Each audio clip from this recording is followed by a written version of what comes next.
I pari bashkësisë njësive të veçeverisjes lokale, Orces Gjeorgjevski, thot se 90% të qerdheve e shkollave dhe objekteve tjera publike në vend janë kontrolluar në ditët e kaluara dhe si janë të sigurta për çdo vizitor. Ai vlerëson se në opinion pa bazë është krijuar përshtypja se po bën kontrolle të tilla në këto objekte kohëve të fundit.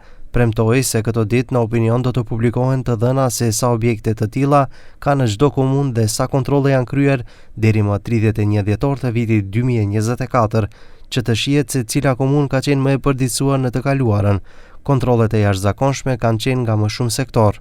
Vonredni inspekcijski kontroli, во кои што учествуваат инспектори од централната власт, односно од централните институции.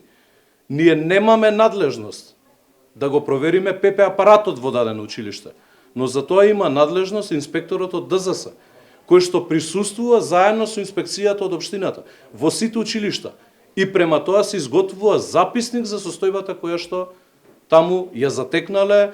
Gjeorgjevski e konfirmoi mendimin që tashmë dominon në opinion, se ligjet janë përgatitur ashtu që të jetë e vështirë për të bërë kontroll gjithë përfshirës. Njofton se në seancën e zgjeruar të BNJVL-s, ku kanë marrë pjesë edhe kryetarët e komunave më të mëdha, është dakurduar që të përgatitet rregullore për pajisjet urbane në nivel të gjithë shtetit.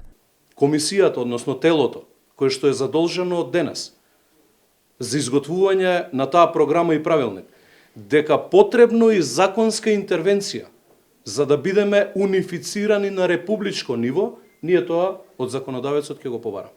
Tani për tani parregullësitë rreth pajisjeve urbane që janë në pjesën më të madhe nga gastronomet, objektet e të cilave kanë terrasa nuk do të sanksionohen. Do të jepet afat për 1 muaj që gjithçka të jetë sipas ligjeve dhe rregulloreve.